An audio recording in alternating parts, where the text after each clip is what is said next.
नमस्कार दोस्तों, एक बार फिर स्वागत है आपका बस्टर डायरी में। लगातार बस्टर डायरी के माध्यम से हम लोगों तक एक मोटिवेशनल वीडियो पहुंचाने की कोशिश करते हैं कि लोगों को सीखना चाहिए कि किस तरीके से लोग काम करते हैं और किस तरीके से अपने जीवन को आगे बढ़ाते हैं। उसी कड़ी में आज बस्टर डायरी लेके आया है एक अलग वीडियो, जिसको वाकई देख के जब हमने इनकी कहानी सुनी तो हमें भी लगा कि हर किसी के इस तरीके की सोच होना चाहिए, लोगों को इस तरह का सोचना चाहिए। और उसके बाद जब हमने इनसे बात की तो हमने सोचा क्यों ना आप लोगों से भी इनको रूबरू कराना चाहिए, इनकी जो बातें हैं, इनके जो सपने हैं, क्यों ना आप तक पहुँचाना चाहिए। हो सकता है शायद जो मेरे दर्शक हैं उन दर्शकों में से कोई एक दर्शक ऐसा हो जो इनकी मदद कर सकता है, बाकी दर्शक भी मदद कर सके। तो हम शुरुआत करते हैं जो हमारे आज के मेहमान है बस्टर डायरी से, उनसे, और इनकी बात सुनिएगा, समझिएगा, देखिएगा, उसके बाद कमेंट बॉक्स में जरूर कमेंट कीजिएगा। पहले तो स्वागत है आपका बस्टर डायरी। थोड़ा जोर से बोलना है आपको ना। पहले तो परिचय दीजिए कि आपका नाम क्या है, कहाँ रहते हैं। मेरा नाम तनिषा है और मैं यही जगदलपुर में शांति नगर में रहती हूँ। और बस मैं एक समाज सेवी हूँ जो समाज सेवा करना चाहती हूँ अच्छे से। मैं आपको बताना चाहूँगा कि एक ट्रांसजेंडर है। आपने ट्रांसजेंडर देखे होंगे जगदलपुर में, बाकी जगह देखे होंगे कि किस तरीके से काम करते हैं, लेकिन इनका काम करने का जो तरीका है और जिस तरीके से काम करते हैं, जो सोच है इनकी, वो बिल्कुल अलग है। इसलिए हम ये जो कहानी है आपके सामने लेके आए हैं और आपको दिखाना चाहते हैं कि सबको एक नज़र से नहीं देखना चाहिए। कुछ लोग होते हैं समाज में, ऐसे लोग होते हैं जो अलग अपनी पहचान बनाने की कोशिश करते हैं और पहचान बनाने की कोशिश करने के साथ साथ वो ऐसे कई काम करते हैं। तो अब शुरू करते हैं इनसे बात करना। कहाँ से पढ़ाई शुरू हुई है आपकी, कहाँ से और कहाँ तक पढ़े हैं? मैं स्टार्टिंग से बताती हूँ। मैं जब मेरे घर में जब उनको पता चला कि मैं एक ट्रांस हूँ तो उन्होंने मुझे नॉर्मल जैसे रखते वैसे ही रखा उन्होंने मुझे। फिर जब मैं 8th या 9th में थी तब मुझे पता चला कि मैं ट्रांस हूँ, तो मेरे बॉडी में चेंजेस आए। तो मुझे लगता था कि मेरे साथ ऐसा क्यों हो रहा है, मैं क्यों अलग हूँ बाकी से, क्यों मेरे को अलग से ट्रीट करते बाकी। तो मैं फिर उसी को सबसे पहले ट्रांस होना तो बहुत छोटी सी बात तो नहीं, बहुत बड़ी बात है। सबसे पहले तो अपने आप से खुद से लड़ना पड़ता है सबसे पहले, फिर मम्मी पापा से, समाज से, सबसे लड़ना पड़ता है, तब जाके हम अपने आप को एक्सेप्ट कर पाते हैं। क्योंकि खुद को एक्सेप्ट करना ही सबसे बड़ी बात है, उसके बाद समाज हमको एक्सेप्ट करेगा। फिर मुझे लगा मैं स्कूल भी जाती थी तो मेरे साथ कभी अच्छे से व्यवहार नहीं हुआ, तो मैं सिर्फ 10th तक पढ़ी स्कूल में।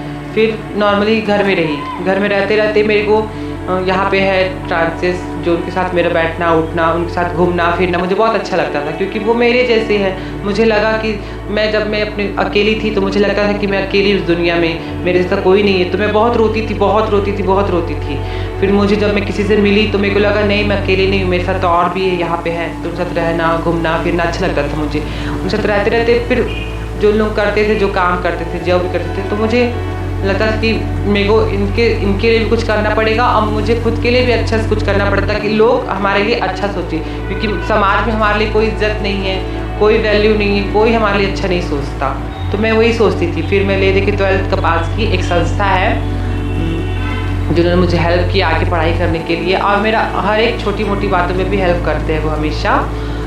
फिर मैं 12th तक पास की, फिर घर ही में थी। फिर उनके लिए मेरे को शुरू से मन में था कि मैं कुछ अच्छा करूं, तो फिर शुरू से घर ही में रही मैं। फिर मैं 12th पास करने के बाद अभी 1 साल पहले एक NGO में जॉब करती थी मैं। फिर मेरे को अच्छा लगा कि मतलब क्योंकि मेरे को रिलेटिव काम करना था ट्रांस के लिए, तो वो सिर्फ ट्रांस के लिए और फीमेल्स की काम करते हैं। तो मुझे ट्रांस का ही डिपार्टमेंट मिला कि ट्रांस के लिए तुम करो। तो मेरे को उनके लिए HIV का टेस्ट करवाना था, सब चीज़, मतलब उनके लिए क्या उनको ज़रूरत है क्या नहीं है। उनके लिए हमको जैसे कि उनसे जो ट्रांस होते हैं वो अपने बात हर किसी को शेयर नहीं कर सकते, जो अपनी कम्युनिटी है वो अपनी कम्युनिटी तक ही बात रख सकते हैं। तो मुझे फिर उन्होंने बताया कि ये सब दिक्कत होते हैं, हमको ये सब दिक्कत होते हैं। तो फिर मैं अपनी मैडम से, हम लोग बताते थे कि उनका टेस्ट करवाना है। मैडम पूरा ट्रेनिंग दिलवा है मेरे को कि HIV का टेस्ट कैसे करवाते हैं, सब कैसे पहचाने। तो हम लोग फिर जब फील्ड में जाते थे ना, तो हम लोग इजी से उन लोग को ढूंढ लेते थे। फिर उनको हम लोग HIV का टेस्ट करवाते थे, उनका फिर जो उनको लगता है मेडिसिन उनको ART से लिंक करवाते थे। वही सब करवाते अभी 1 साल हो गया कर रही थी। अभी मैं छोड़ दी क्योंकि मेरे कुछ प्रॉब्लम्स हो गए थे। फिर अभी एक और संस्था से जुड़ी हुई हूँ मैं, जिसमें वॉलेंटियर हूँ, और जो वॉलेंटियर उनके साथ अभी मैं कैंसर के लिए भी काम करती हूँ, जिसमें हम लोग बाहर गाँव में फील्ड में जाते हैं, जिस कैंसर के मरीज़ होते हैं उनके लिए हमारी जो मैम है उनके साथ मिल के हम काम करते हैं। तनिष्क, एक सवाल थोड़ा सा कठिन है, लेकिन सवाल पूछना ज़रूरी है क्योंकि लोगों को बताना ज़रूरी है। क्योंकि आप एक ट्रांसजेंडर है, सबसे अलग दिखने वाले हैं, और जिस तरीके से आपने बताया कि पहले आप उनके साथ रहते थे, आप बिल्कुल अलग हो गए हैं। तो क्योंकि ये एक समाज है और समाज में इस तरीके से रहना कितनी मुश्किल है आपको देखनी पड़ी, और किस तरीके से आप इसको मैनेज करते हैं? समाज में अलग से रहने के लिए तो सबसे पहले तो समाज से एक्सेप्ट करेगा नहीं, क्योंकि जैसे हम समाज में हम कहीं भी निकल जाए तो सबसे पहले तो ऐसे देखते हैं जैसे कि हम तो राक्षस है, राक्षस जैसे सिंह है। सिंह तो नहीं दिया भगवान, सिंह नहीं दिया, नहीं तो उन लोग तो हमको राक्षस ही समझते हैं। ऐसे हमको देखते हैं कि देख के साथ डर के मारे भाग जाएंगे। अब ऐसा देख के लगता है कि मन में कि हम लोग को भगवान अलग बनाया, ये क्या किया, ऐसा लगता था। तो बहुत कठिन था कि मतलब एक कदम चलो तो 10 कदम पीछे आओ, ऐसा लगता है कभी भी। तो बहुत मुश्किल तो था, पर लड़ने का कोशिश तो किया हमने, सबने मिलकर कोशिश किया। घर वालों का कितना सपोर्ट है? जिस तरीके से आप बताते हैं मेरे को कि आप जाते हैं गांव-गांव जाते हैं, तो उनको भी चीज़ों को मैनेज करने के लिए लगता है, और साथ में लोगों के बीच आप जाते हैं तो लोग कैसी प्रतिक्रिया देते हैं? घर वाले का तो सपोर्ट मेरे से शुरू से रहा। जब उनको पता था कि मैं वैसी हूँ, जब मैंने एक्सेप्ट किया अपने आप को, तो उन्होंने एक्सेप्ट किया, बोला तुमको जैसा रहना तुम वैसे रहो, सिर्फ तुम हमारे घर में रहना, कहीं मत जाना, तुमको जो चाहिए, तुमको जैसा रहना, तुम जहाँ रहना चाहते हो वहाँ रहो, पर हमारे साथ ही रहो, तुम अलग नहीं रहना, यही बोले। और जहाँ हम लोग जाते हैं फील्ड वील्ड, तो नॉर्मली पूछते हैं कि कुछ तकलीफ है, कुछ है, तो उनको बताते हैं, कुछ दिक्कत नहीं करते कभी। जिन लोगों के पास जाते हैं आपको कोऑपरेट करते हैं कि क्योंकि आप एक ट्रांसजेंडर है, और लगता है लोगों को, क्योंकि मैंने जैसे कि बताया सवाल कठिन है, लेकिन थोड़ा सा पूछना ज़रूरी है क्योंकि लोगों को बताना ज़रूरी है कि लोगों के मन से जो भ्रम है वो निकलना चाहिए कि सब एक जैसे नहीं होते हैं। जिस तरीके से बाकी जो ट्रांसजेंडर बाकी जो काम करते हैं, आप क्योंकि बिल्कुल अलग हो, इसलिए आप आज बस्तर डायरी में हम आपको दिखाना चाहते हैं, बताना चाहते हैं, लोगों को तो पहुँचाना चाहते हैं। तो कभी आपको लगता नहीं कि वो लोग अलग घूमते हैं, मैं अलग रहती हूँ, और फिर समाज अलग रहता है, और फिर इस तरीके के काम आप करते हो, जो पॉजिटिव काम कर रहे हो, कैंसर पीड़ितों को आप लोग ट्रीटमेंट कर रहे हो, एड्स रोगी को ढूंढ रहे हो? हाँ, अलग तो मैं अलग रही तो बहुत दिक्कत हुआ। मैं नहीं बोलती कि अलग, क्योंकि कुछ है बातें नहीं बोल सकती मैं, तो बस अलग रही तो कुछ दिक्कत तो नहीं रहा, बस मैं किसी से बातचीत नहीं था मेरा, बस। अभी फ्यूचर में क्या सोचा? क्योंकि अब आपने सोचा हुआ है कि मुझे कुछ भी हो जाए, लेकिन मुझे कभी भी इस तरीके के जो लोग हैं, मतलब जो आपके साथ वाले हैं, उनके पास जाना, मुझे अपनी एक अलग से पहचान बनानी है, तो किस तरीके से आप काम करेंगे उसमें? हाँ, सबसे पहले तो मैं भले उनसे अलग हूँ जो जॉब करती थी, पर मैं अभी भी उनके लिए काम करती हूँ। मैं वही चाहती हूँ कि मैं सोशल वर्क का ही काम करूँ आगे, और साथ में एक जॉब भी मिल जाए मुझे, कि मैं अच्छे से, जैसे मेरा इनकम का वो है तो कमी है, तो उसके लिए मैं एक जॉब करना चाहती हूँ। साथ में मेरा शौक है कि पार्लर का, कि मुझे पार्लर का कोर्स करना है, पार्लर खोलना है, मेकअप आर्टिस्ट। अक्सर हम लोगों ने देखा है कि अगर कोई समाज जो है, समाज से लोग जो मिलते हैं, जो जिलते हैं, जैसे हम लोग के पास भी कभी आते हैं, और आपने बताया जैसे कि आप उनके साथ रह के काम कर चुके हैं, तो जब उनसे अलग हुए और जब अपने घर गए और जब लोगों के पास आप जा रहे हैं, मैंने भी देखा है और बहुत से लोगों ने देखा है कि समाज सेवा में जो काम होते हैं वो कुछ गिने चुने चेहरे होते हैं, तो उनके बीच जाकर काम कर रहे हैं आप, तो किस तरीके का आपको महसूस हो रहा है? मुझे बहुत अच्छा लगता है कि मैं किसी के लिए काम कर रही हूँ,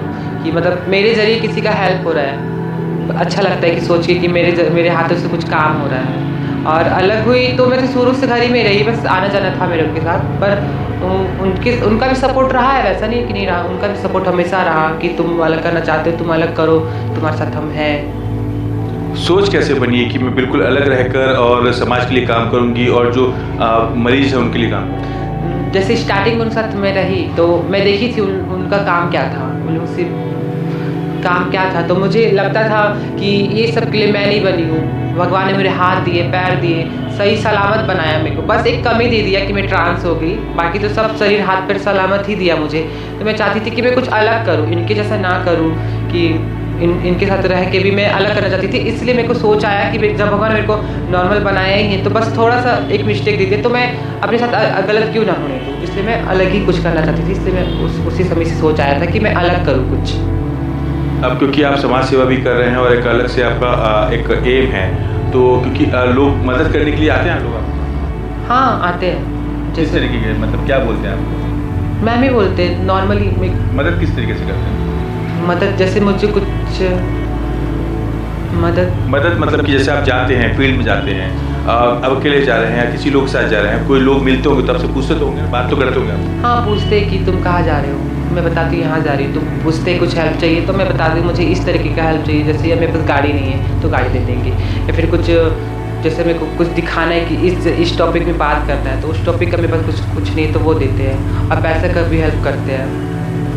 लोग हैं बसर डायरी के माध्यम से देख रहे हैं आपको क्या एक संदेश पहुंचाना चाहते हो लोगों तक, जो आपके मन में है कि आप क्या बोलना चाहते हो? क्योंकि आपको लगता होगा कभी कभी कुछ बातें हैं जो मैं लोगों को बताना चाहती हूँ लेकिन बता नहीं सकती, वो क्या ऐसी बातें जो आप बताना चाहती हो? मैं बताना चाहती हूँ कि हर ट्रांस एक जैसी नहीं होती है। ट्रांस के लिए हर कोई गलत ही सोचते हैं कि ट्रांस तो सिर्फ ताली बजाते हैं, मांगते हैं, खाते हैं, वही करते हैं सिर्फ, और अय्यासी करते हैं, सेक्स वर्क करते हैं। वो हमेशा हर कोई ट्रांस नहीं करते हैं, हर ट्रांस अलग अलग होते हैं। मैं चाहती हूँ कि सबको समानता मिले। अभी तो है समानता, बहुत हद तक मिल गया समानता, मैं चाहती हूँ और समानता मिले। जैसे कि यहाँ के ट्रांस लोग को जॉब, कोई चाहता है जॉब करने, यहाँ के लोग, यहाँ जगदलपुर में इतना तो नहीं हुआ है, यहाँ किसी को मौका नहीं दिया गया है कि कोई जॉब करे। बाहर की सिटीज़ में तो है कि वो जॉब करते हैं। मैं चाहती हूँ कि हर ट्रांस को एक ही नज़र से देखें, और बस। तो ये आपने देखा जिस तरीके से हमने बसर डायरी के माध्यम से आपको हमेशा बताया कि कोशिश करते हैं लोगों तक मोटिवेशनल वीडियोस पहुंचाने की, उन लोगों को मिलाने की, उन लोगों को दिखाने की जो जीवन में कुछ चाह रखते हैं करने की। और साथ ही आज तनीषा से हमारी बात हुई है और बसर डायरी के माध्यम से लोगों ने इसको देखा है। तो मैं उम्मीद करूँगा और रिक्वेस्ट भी करूँगा कि ज़्यादा से ज़्यादा लोग इनके वीडियोज़ को देखें और समझें कि सब समान नहीं होता है, चीज़ें कुछ अलग भी होती हैं, और क्यों ना हम समाज में अब अज्ञात हैं तो उनकी मदद भी करना चाहिए। तो लगातार ऐसी वीडियोस को, मोटिवेशनल वीडियोस को देखने के लिए बने रहिए बसर डायरी के साथ।